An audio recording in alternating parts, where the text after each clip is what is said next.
And it was the first time I had watched a baby die since my daughter died. And it was the first time I had heard those wails and the cries and the things that we had done. And so it brought me right back, like you were saying, that trauma moment where you're like in it all over again. Welcome to Clicks and Bricks Podcast. We talk about the entrepreneur mindset. If you get one shot at this, what kind of shot are you going to take? If we forget who we are, they're going to forget who you are. And you've got an adversity story that's out of this world. Everything from that Main Street brick and mortar to that billion-dollar manufacturer.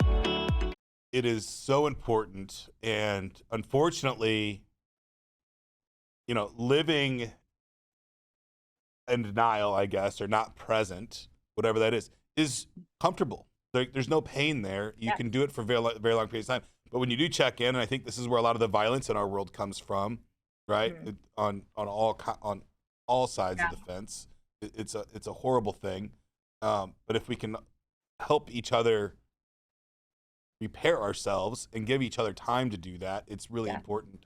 I travel a lot, and I've started taking an extra day on my travels just for a meditation and relaxing day, just so that I can regroup and literally, I don't think my wife understands it. So I can literally lock myself in the hotel room and just record or write for the whole day with zero distractions. And that for me has been wildly therapeutic through my process of life or whatever it is that we're going through. So, and it's one so thing important what you're doing.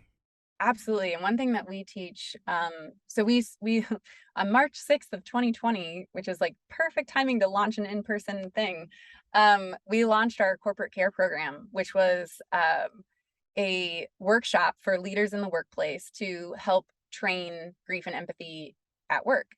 And one of the reasons why we started doing this was because one of our families that we served, we'd heard a lot from the families that we serve, like, oh, I'm worried about losing my job because I'm missing so much work, or I'm worried about losing my benefits because, my significant other is on hospice and, I'm having to take too much time and I'm not as productive or whatever. And so we'd hear all these stories. And then finally it actually happened where a mom that we had served, she had twin daughters, her husband was on hospice. I showed up for the session. The husband died 2 weeks later. And I said, how are you doing? And she said, I'm terrified. And I was like, and I'm thinking she's going to tell me about losing her husband because he was very, it was obvious he was progressing quickly. And she said, I just lost my job. I was the primary breadwinner. I carried our insurance. I don't know how I'm going to pay the bills. And my husband's dying and I have to take care of him. And I'm trying to be a good parent for my girls and trying to help them through grief. And and take care of myself. And I was like, oh my gosh. I was like, did your company know your situation? And she was like, yes. And I said, what? Like, who does that? Like, how can you possibly do that knowing how close he was? Like, it was just so many questions. And so I went on LinkedIn, and I'm a big active person there. So if you're on LinkedIn, come find me. But I started asking people, like, do you have a story of when your company supported you or didn't support you through loss? And I had so many horror stories, just horror stories that caused so much pain and so much trauma. Let's talk about trauma. Like, some of these experiences, like I'm cataloging them and hopefully we'll write a book someday, but it was so horrible. And I was like, we have to start another program to bring grief and empathy training to the workplace because our focus was just on the community side, right? Like your personal life, your support network, your neighbors, your, community.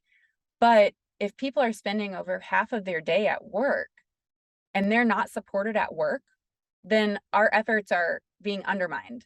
And so what if we brought grief and empathy training to the workplace too? And so on March 6, 2020, we launched the new grief and corporate care program for the grief and empathy training. Which quickly got shut down. But we got one off before we did it. And it was really great. It was pretty transformational. It was really awesome. And so we're excited to bring that back.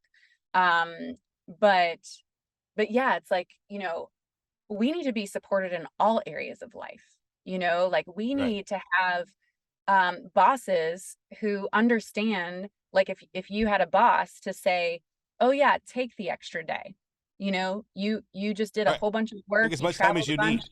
Yes, take the extra day. We Is need leaders who can say, is that hey, not protected under the Family Medical Leave Act? some things are and some things aren't. And so we're actually working with HR specialists to try and figure out like if we can develop, different standards or protocols for that. But yeah, there's a lot that goes beyond those needs that leaders need to be aware of. And I think too, everyone's like, well, if they're not working in their seat, we're losing productivity and it's going to affect our bottom line. But what people don't realize is that if you don't address grief and let people heal, the long-term effects of your productivity, They'll it's destroy actually your going to hurt your company. bottom line more. Yeah. And Yeah. so, but it's like for the people who are truly focused on money, it's in your best interest to care for your people and to help them heal.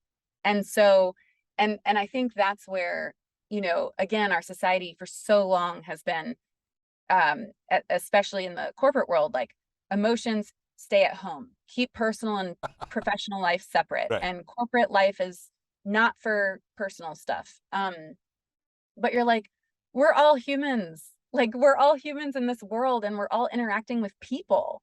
So if we're not acknowledging our humanness, essentially you're asking us to be robots, which we're not. And so we can't possibly do the work that you're asking us Right. to do.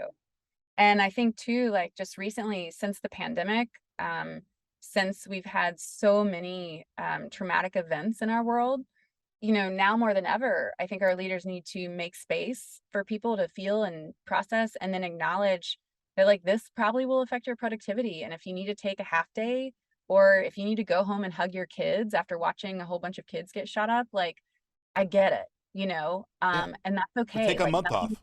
Like yeah, like your job will be nothing's here when gonna, you come back. yeah. It'll be And going on unemployment for the time and then come back. It's and okay. to be fair, like some small businesses can't do that, right? Like, and there is a tension with like, what weight can you carry as a business and what weight can't you? Because I that think a is a, small business can do whatever the small business owner wants to do.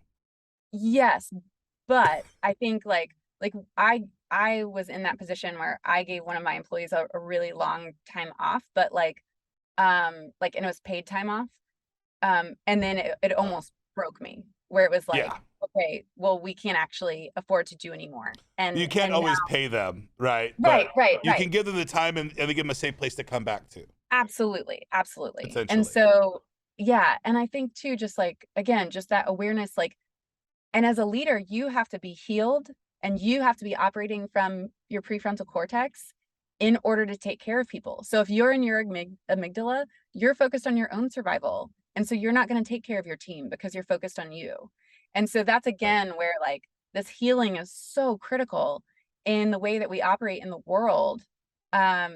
To love the people around us. And we haven't talked about family, but even family, like, like if I'm in my amygdala, like I'm not focused on how I can take care of my husband. Like he can go fend for himself, But it's like, Yep. but as in a loving relationship, we're there to support each other. And so it's like, how can and if I'm in a healthy place, he can come home and have a bad day and like say something that's maybe like irritating or annoying or offensive. And I won't take offense to it because I'm in a healthy place and I can just see that he's had a bad day. But if I've had a bad day and I'm in my amygdala and he says something that's triggering, like I'm gonna attack, right? Like I'm just gonna be like, Yeah. what? You did not just, and then we have like this pain cycle again. And so Mhm. that's why it's really important to make space for feeling and healing, because it's like, again, if I can be in my best self and like you were saying, teaching those kids, like just take some breaths, just pause for 3 breaths, and that can make a difference. Yes. It's really powerful. Breath work is incredible. That's one tool that we teach our photographers, our I think it's volunteers. vital. It's yeah, and we teach our photographer volunteers. We have a whole training for them of like how to enter into these situations and take care of yourself. Breath work is one of the big ones, like are Mm. you breathing into your full capacity? Like so many people just shallow breathe up here. but it's like your diaphragm and your lungs are actually not just meant to go out like, full body this way, but it's meant to go full body this way, So it's like, are Right. you fully 360 breathing, or are you just doing, 180 breathing, or even Just enough shallow? to survive. Yeah, yeah. So, Yes. yeah, breath work, movement. I mean, what we eat, what we drink, it's so critical. Sunlight, it sounds so silly, but like just getting out into the sun, Yes.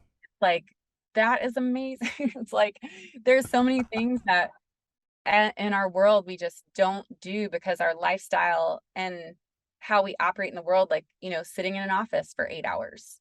It's like our body wasn't meant to sit in dark for 8 hours, like we Yeah. need sunlight, we need movement, we need water, we need, so I saw a quote on some sort of social media that was like, basically we're just complicated houseplants with lots of feelings. And I was like, yeah, Absolutely.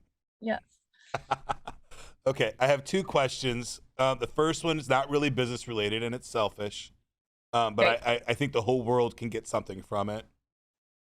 I've got a 15-year-old daughter at home. What can I start doing with her today to help her throughout her life to better deal with traumatic loss when it comes? Because it's going to come. I mean, Yep. she's been super fortunate not to have a whole lot of it yet. Yeah. But what are some of the things that I can be doing with her today to make sure that she's in the right mindset for when she loses me and her mother?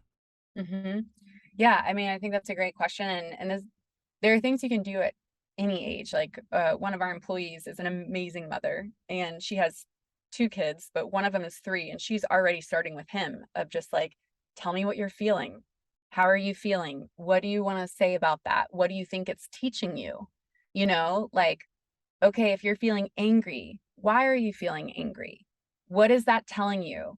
Most of the time, our feelings are there to tell us something. They're our body's way of communicating with us. And so, like, oftentimes with anger, it's because a boundary was violated, right? So it's like, okay, well, if you're feeling angry, what is that trying to tell you? And then how can you learn from that? So, I'm feeling angry because someone violated a boundary, whether it was respect or, physical boundary or whatever, then I can like communicate better in the future so that boundary is more clearly defined or clearly set. Or I can cut that person out of my life, or, just only hang out with them or only do phone calls with them, or whatever it is. It's like we can learn from our emotions. And so that's something that there's this book that I highly recommend.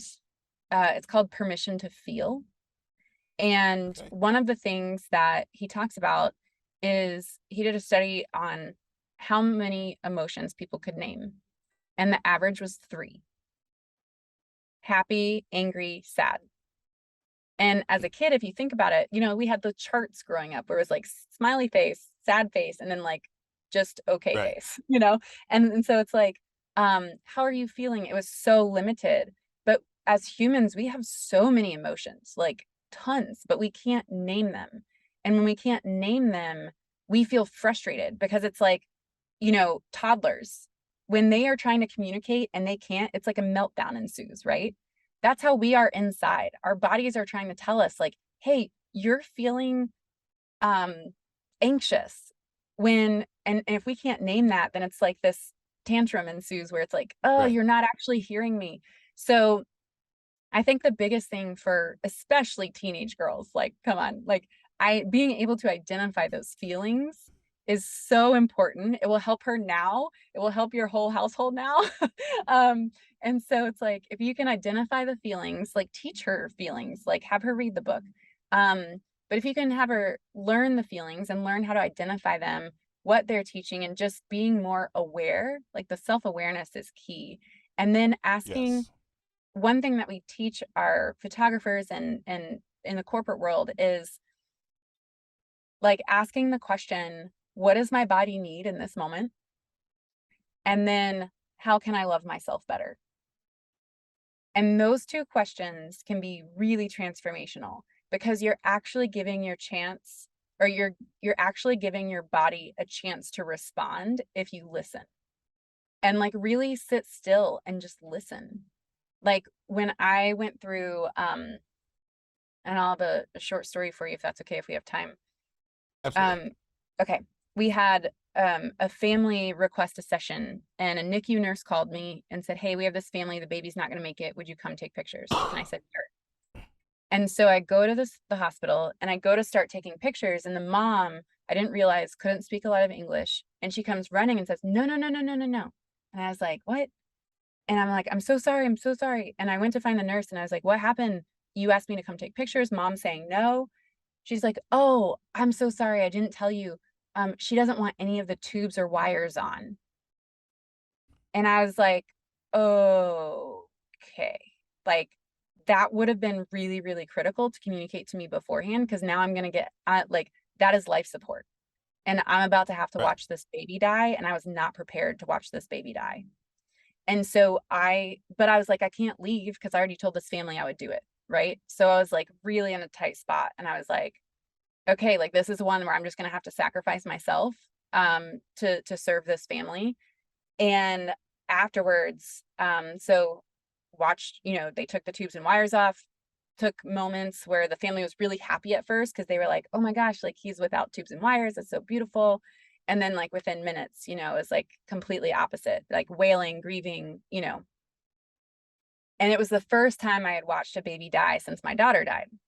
And it was the first time I had heard those wails and the cries and the things that we had done. And so it brought me right back, like you were saying, that trauma moment where you're like in it all over again. And I was like, wow, I am literally a shell of a human right now. I can't feel anything. I'm in shock. I've been traumatized. I need help. And so, but it was my husband's birthday, and his parents were coming to take us out to dinner that night. So I had 5 hours to like put Humpty Dumpty back together again. So I'm like, okay, I've been researching this. I've been learning how to support myself. Like, let's, here we go. Like, practice time's over. So I was like, all right, I'm sitting there and I'm like, okay, I just have to let my emotions out. And so I just had like a good old fashioned ugly cry. And I'm in my car, wipe all the tears and snot away. And I'm like, okay, now what do I need? And it was like a hot July day. And I was like, I really feel like my body's just telling me to eat my feelings right now. So I went to the local ice cream shop and got like a giant cup of strawberry ice cream, and it helped. And it was like the sugar and the sweetness, the cold on a hot day. I was like, oh my gosh, that actually helped. And I was like, all right, my body's telling me stuff. Like, okay, what else do you need? And in that moment, I felt like my whole spine tense up.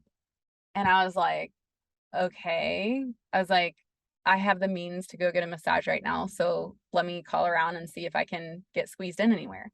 And there was one spa in town that was like, can you get here in 15 minutes? And I was like, yes, I'll be there. So I went and got a massage and like was very intentional on the table to like think through what I was feeling. And like as they were working out my back, just like letting stuff go, and like Hmm. just trying to be present as much as I could, and moving those feelings through my body. And then I get out of that and my husband's like, "Hey, my parents just got to town." I'm like, "Cool, I'll meet you for dinner." And I walked in there completely transformed from when I had first left that hospital. And it was like, I was still Right. sad. I was still depressed because it was a sad day, but I was able to like interact and feel and carry on a normal conversation because I had like gone through that healing. Now, quickly, that same situation happened a month later, a little bit different circumstances. I knew ahead of time. And what was fascinating about that was afterwards, when I asked my body what it needed, it didn't say anything. And I was like, "You want some ice cream? Come on. Massage? Like anything?" And my body was like, "No, no, no, we don't need any of that today." And I was like, "Really? Come Right. on." And so that's why it's so important to encourage her and to encourage everyone to listen to their bodies, because they do talk to us and they do tell us what we need. And again, they're designed to heal. Like when we get a paper cut, we don't even have to do anything. It's gone like Right. 3 days later. Now, if we get a bone break and our bone's sticking out of our arm, we might need some help putting that one Right. back together and healing from that. But still, when the bone's back in place, the stitches are done, it heals. And so sometimes in that trauma, we need the therapy to come and put that bone back in place and stitch it up for us emotionally. But then our bodies can take over and heal. And so that's why I just want to encourage people to really rethink about healing, is like, our bodies are designed to do it. And so we just have to support them and really give them the tools and the environment and the surroundings that they need, because if I have, a scab and I just keep picking it, it keeps trying to heal. It gets scabs over every time, but because I'm picking at it, it won't actually heal. And so that's the thing too, is like, where in our lives are we picking at our scabs and we just don't know it? Yes, and we do stuff subconsciously all the time to relive events in our past. All right, so I love that. Thank you. And I hear a lot about naming your emotions, understanding them, accepting them, and moving forward. In corporate world, small, medium-sized business, big business, all across the board, you're absolutely right. You're supposed to be this, blank personality that's sitting at this desk that's doing this job for 8 hours a day. What can we do as a society to, I believe that 90% of the offices in the country today, if you wanted to start talking about your emotions, you would be shut down almost instantly. And I don't think it would matter if you were an employee or one of the leaders in the company, right? I think, because I mean, I'm into all of this stuff. I enjoy it. I study it. It's important to me. But I know that if I went to my staff and said, hey guys, we're going to have, Feelings Friday. I love that. I love that. Feelings Friday. That they would laugh at me, right? That they would absolutely laugh at me. So is there tips or tricks that we could use in the corporate world or the business world to start taking some of that stigma away of talking about our emotions and understanding them? Because we're in high-tense situations with each other on a regular basis. Yeah, I know. Which is crazy why we don't talk about feelings. And we're not allowed to talk about how it feels. I know. Yeah. First off, I really love Feelings Friday. I'm gonna find a way to incorporate that somewhere. So it's amazing. I love alliteration. So for my team, I'll speak to my team. I am very intentional about creating a culture, and culture comes from the leadership down, right? Which is why the corporate care program is targeting leaders, because they're the ones who set the culture. If your manager tries to talk about feelings, but your leadership is like, keep feelings at home, guess what's going to happen? Feelings stay at home, So it's really important that the leadership buys in to being vulnerable, being open, talking about feelings at work. I think the other thing that is really, really important to remember is that there are healthy ways about talking about feelings, and there are unhealthy ways about talking about feelings. And that is where I think we got to where we are today, because people were telling people to stop talking about feelings because no one was taught how to healthily express their feelings, right? So they wanted because the joking trauma. about them is easier. Yeah, and I think too, like the reaction that we were talking about, right? Like when you have those emotional reactions, like those can be painful. They can cause a lot of drama and stress, and so I can see how we got to where we are of keeping emotions out of the workplace. But when you turn off one emotion, you have to, it's an on and off switch. There's no selective dimmer switch. There's no, like circuit board. It's like all or nothing. And so I think that's, as we look at emotions in the workplace, one thing that I've done is onboarding every single person. I sit through and I go and I talk through our values, and we lead with love. We live a growth mindset. We have all of these values that are very, I would say like very open-minded and very, like promoting open communication and mindful communication. And so that's where I think, as a leader, like I set the tone. And on one of the first onboarding experiences we do is we go through I'm like, we're diving in. So like when you join Love Not Last, you're in the deep end, like day one. And it's like, when you get pressure cooked and you have all of these things coming at you, what's your output? How do you respond? How do you react in trigger situations? Like so one, I have them draw a crock pot and they're in the crock pot. And I'm like, I want to know all of the things that are pressure cooking you. So what are your triggers? And then when you open up that crock pot after you've been pressure cooked, what comes out? And I share mine first. So I'm like, look, when people ask me stuff that I've already told them to do, and they ask me in the same way over and over again, that's a pressure cooker for me. When, someone is aggressive or like accuses me of something without being curious first, that's a pressure cooker for me. And so we go through, and so now my team knows what my pressure cookers are. I know what their pressure cookers are.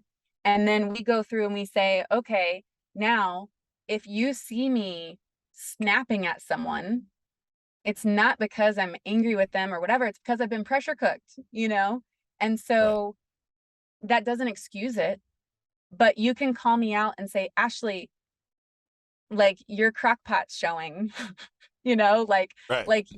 the recipe is not a good one.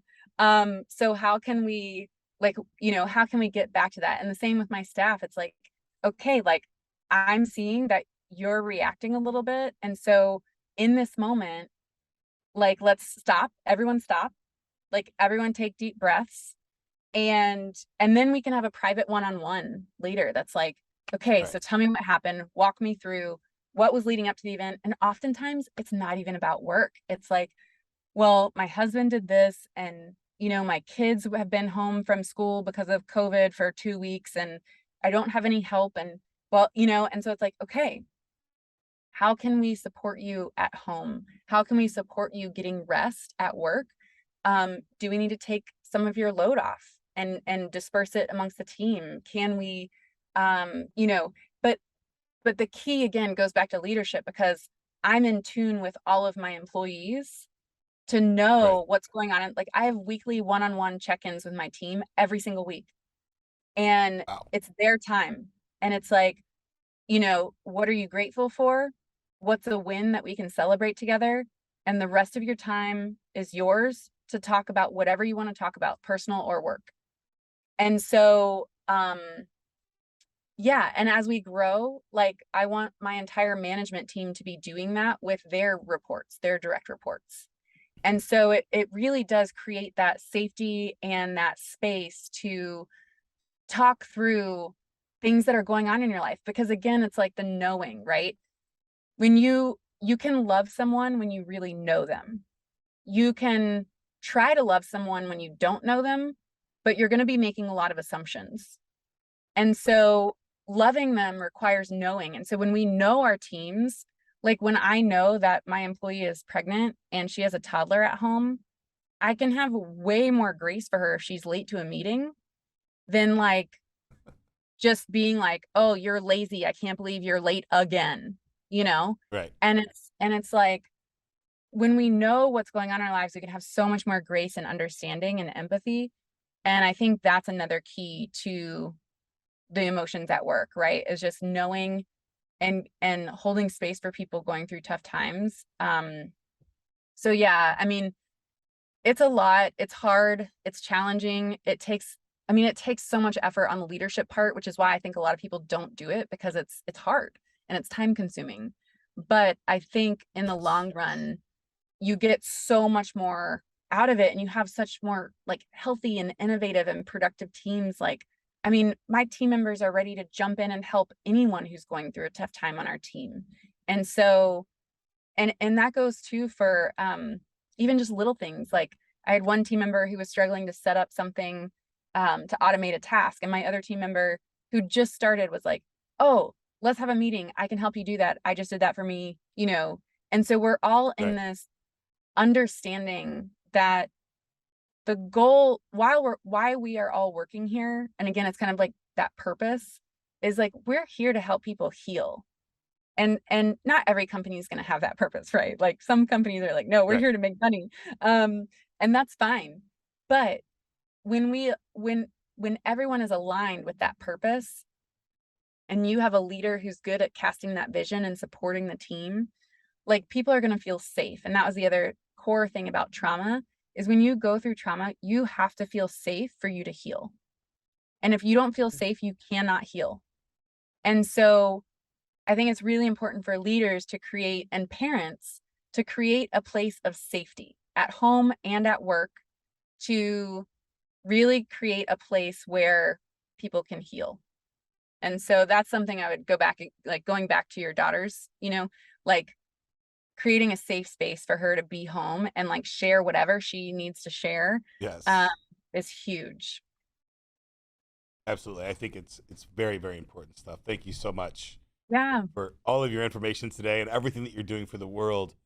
If Thank you. somebody's out there and they're watching this episode and they want to help your cause, how would they reach out to you, either financially or work with you, or whatever help looks like to them that they want to help? How would they contribute? That's amazing. Yeah, donations are huge. We do have a monthly giving program called the Heartbeat. It's really fun. Our team has had way too much fun with it. So if you join the Heartbeat, you get like fun giving-versary gifts, impact reports, and just a lot of great stuff. So that's like the main way that I would encourage you to donate if you do want to join financially, is become a member of the Heartbeat. You can give $10 a month or $100 a month, like whatever you can give is huge. One-time gifts are always helpful too. So through our website, lovenotlost.org, the /donate will take you to the one-time gifts. The /heartbeat will take you to the monthly gifts, but you can also find that in the navigation. If you want to volunteer with us as a photographer, that is done through our community, or if you're a family who wants to request a session, all of that can be done through our community. And again, that is lovewell.impact.app. And we have that link on our website as well. So if you go for families or for creatives and that navigation, you'll get to there. And then, we have a lot of events. So on November 19th, which is my daughter's birthday, we always do a national kind of remember walk for anyone who's lost anyone, as a space. Like we said, it's hard in our society. We don't create space to talk about these things. Certainly not any space to talk about dead people, right? And so it's like, oftentimes it's like everyone feels uncomfortable asking about a deceased loved one. And it's like, well, am I going to upset them? Do they want to talk about it? All these fear questions come up. And so we created this Remember Walk to be a space where people could encourage people to ask about their loved one and say, I want to talk about it. I want to remember them. And so that's something, every year, November 19th, you can join. It's free. We turned it into a virtual walk in 2020, which has been awesome because people can join from all over. We send out care packages to help support you on your walk if you pay for the registration fee, but you don't have to do that. You can also just join us for free. And so, yeah, so that's another way people can engage. But please find me on LinkedIn if you want to reach out. If your company wants a training, or if you want to sponsor us as a company, find me on LinkedIn, Ashley Nicole Jones. You can also search for Love Not Lost, or just reach out directly on the Love Not Lost contact page. Fantastic. And if you're watching this episode or listening to it, all these links will be in the description on the episode. So thank you so much, Ashley, for your time today. Yeah, I had a thank you. very enjoyable time talking to you and learning about your story. Thank you so much. That's it for today's show, folks. If you'd like to join my text line community, the number is 314-370-2871. All you have to do to join that text line is send me any question about business or technology. I'll do all the research, and I'll give you an absolutely free, totally unbiased answer. Get to work.